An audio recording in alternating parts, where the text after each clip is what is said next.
ભાઈ 3 વર્ષ પછી દિનેશ પંડિત પાછા આવી ગયા છે. કેમ કહી રહ્યો છું? કારણ કે હું વાત કરી રહ્યો છું ફિર આઈ હસીન દિલરુબાની. 2021માં હસીન દિલરુબાઈ ને એના પછી મને એમ લાગે છે કે દિનેશ પંડિતની જેટલી પણ કદાચ બુક્સ હશે તો એ લોકોએ ખરીદવાની ચાલુ કરી દીધી હશે. મૂવી કરતાં વધારે લોકોએ દિનેશ પંડિતને સર્ચ મારવાના ચાલુ કરી દીધા હશે એવું મને લાગે છે. પણ આખી જે મૂવી છે હસીન દિલરુબા એ તો લોકોને જોવાની મજા આવી ને એના કારણે જ હવે ફિર આઈ હસીન દિલરુબા આવી ગઈ છે.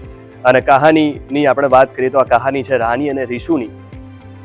રાની અને રીશુ પોતાના પ્રેમમાં એકબીજાના પ્રેમમાં એટલા પાગલ હોય છે કે બીજા એક પ્રેમીને રાનીના પ્રેમી તો ના કહેવાય પણ રાનીને જેને દગો આપ્યો તો એને મારી નાખે છે. અને પછી એ લોકો આખી કહાની આખું ષડયંત્ર રચીને ભાગી જાય છે આગ્રા. અને હવે ચાલુ થાય છે ફિર આઈ હસીન દિલરુબાની કહાની. આગ્રા ભાગી ગયા છે અને પછી તેમનામાં વચ્ચે પડે છે અભિમન્યુ એટલે કે શનિ કૌશલ.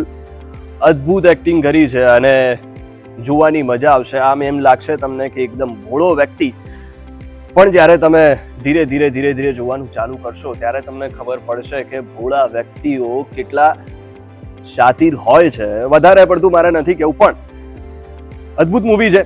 તમને 10 મિનિટ પણ એવું નહીં થવા દે કે ભાઈ મારે ઊભું થઈને પાણી પીવા જવું છે. જે પહેલો ભાગ હતો એમાં તમને ક્યાંક બ્રેક લેવાની ઈચ્છા થતી, ક્યાંક એવું થતું કેમ કે ફર્સ્ટ હાફ એવો હતો કે તમને થોડું ધીરે મજા આવવાની શરૂઆત થાય. પણ અહીંયા પહેલેથી તમને આમ વિચારતી કરી દે તેવી મૂવી છે. મજા આવવાની શરૂઆત થઈ જશે. વિચારતી કરી દે તેવી મૂવી છે કારણ કે પહેલા ભાગથી કનેક્ટેડ છે. પણ તમે જો પહેલો ભાગ નથી જોયો તે છતાંય તમે એનું એક સોંગ આવે છે ફર્સ્ટ હાફમાં, જે સોંગ તમે જોશો આખું એટલે સોંગ દ્વારા જ તમને આખો જે પહેલા ભાગમાં શું થયું હતું, પહેલાં શું થયું હતું એ બધું જ તમને બતાડી દેવામાં આવે છે. ઓવરઓલ વાત કરું ડિરેક્શનથી લઈને રાઇટિંગથી લઈને સ્ક્રીન પ્લેથી લઈને બધું જ સરસ છે. એટલે તમને મેં કહ્યું એ પ્રમાણે 10 મિનિટ પણ એવું નહીં થાય કે ભાઈ કંટાળો આવે છે કેમ કે દર 10 મિનિટે કંઈક ને કંઈક નવા વળાંક આવતા રહે છે.